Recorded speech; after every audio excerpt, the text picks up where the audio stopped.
શ્રી ગણેશાય નમઃ. સ્વાગત છે મિત્રો આપણી યુટ્યુબ ચેનલ સત્સંગ દર્શનમાં. નમસ્કાર મિત્રો, આજે આપણે અષાઢ મહિનાની પાવન ગુપ્ત નવરાત્રિની શરૂઆત થઈ ચૂકી છે. સામાન્ય નવરાત્રિમાં આપણે માતાજીના 9 સ્વરૂપોની પૂજા કરીએ છીએ, પરંતુ આ ગુપ્ત નવરાત્રિ એ તંત્ર, સાધના અને બ્રહ્માંડની સર્વોચ્ચ શક્તિઓને જાગૃત કરવાનો સમય છે.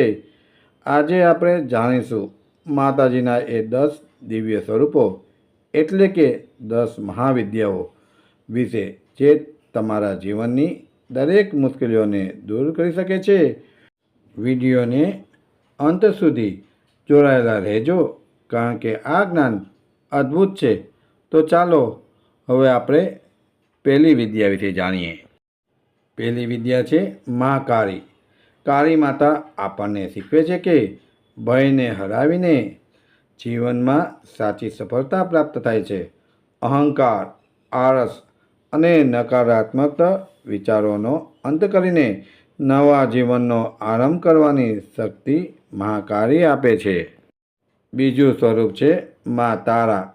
જેમ સમુદ્રમાં ભટકતી નાવને તારો માર્ગ બતાવે છે, તેમ મા તારા જીવનના અંધકારમાં આશા અને જ્ઞાનનો પ્રકાશ પ્રગટાવે છે. મુશ્કેલ સમયમાં વિશ્વાસ ન ગુમાવવાનો સંદેશ તેઓ આપે છે. ત્રીજું દિવ્ય સ્વરૂપ છે મા ત્રિપુરા સુંદરી. તેઓ આપણને યાદ આપે છે કે સાચું સૌંદર્ય માત્ર ચહેરામાં નહીં, પરંતુ વિચારોની પવિત્રતા, પ્રેમ અને સંતુલિત જીવનમાં વસે છે. ચોથું સ્વરૂપ છે મા ભુવનેશ્વરી.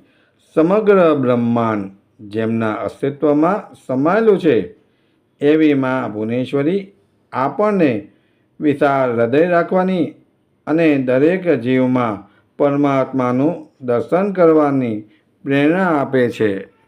પાંચમું સ્વરૂપ છે મા ભૈરવી. તેઓ હિંમત, આત્મબળ અને તપસ્યાનું પ્રતીક છે. જીવનમાં પડકારો આવે ત્યારે ભાગી જવાનું નહીં, પરંતુ અડગ રહીને આગળ વધવાનું તેઓ શીખવે છે. છઠ્ઠું સ્વરૂપ છે મા છિન્નમસ્તા. આ સ્વરૂપ આપણને અહંકારનો ત્યાગ, આત્મસંયમ અને નિસ્વાર્થ જીવનનું મહત્ત્વ સમજાવે છે. જ્યારે અહંકાર દૂર થાય છે, ત્યારે જ સાચું જ્ઞાન પ્રાપ્ત થાય છે. સાતમું સ્વરૂપ છે મા ધૂમાવતી. જીવનમાં સુખ અને દુઃખ બંને આવે છે. ધૂમાવતી માતા આપણને કપરા સમયને પણ ગુરુ માનીને તેમાંથી શીખવાની પ્રેરણા આપે છે. આઠમું સ્વરૂપ છે મા બગલામુખી. તેઓ દુષ્ટતા, અન્યાય અને નકારાત્મક શક્તિઓ પર વિજયનું પ્રતીક છે. સાથે તેઓ આપણને પોતાની વાણી, વિચારો અને ક્રોધ પર નિયંત્રણ રાખવાની પ્રેરણા આપે છે. નવમું સ્વરૂપ છે મા માતંગી.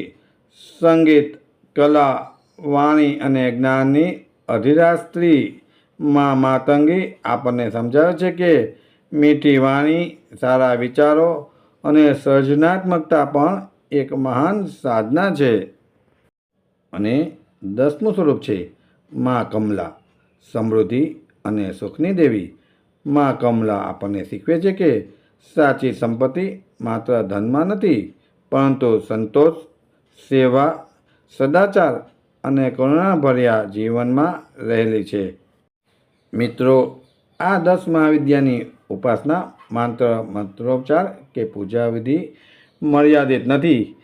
જો આપણે તેમના ગુણોને આપણા જીવનમાં ઉતારીએ તો દરેક દિવસ એક સાધના બની જાય.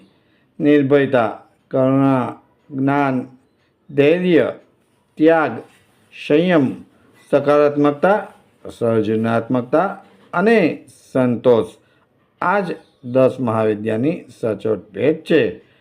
આ અષાઢી ગુપ્ત નવરાત્રિમાં ચાલો આપણે માત્ર માતાજીના દર્શન જ ન કરીએ, પરંતુ તેમના દિવ્ય ગુણોને પણ પોતાના જીવનમાં ઉતારવાનો સંકલ્પ કરીએ.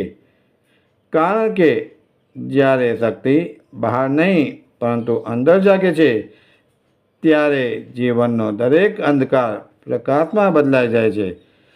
જય મા આદ્યાશક્તિ, જય 10 મહાવિદ્યા.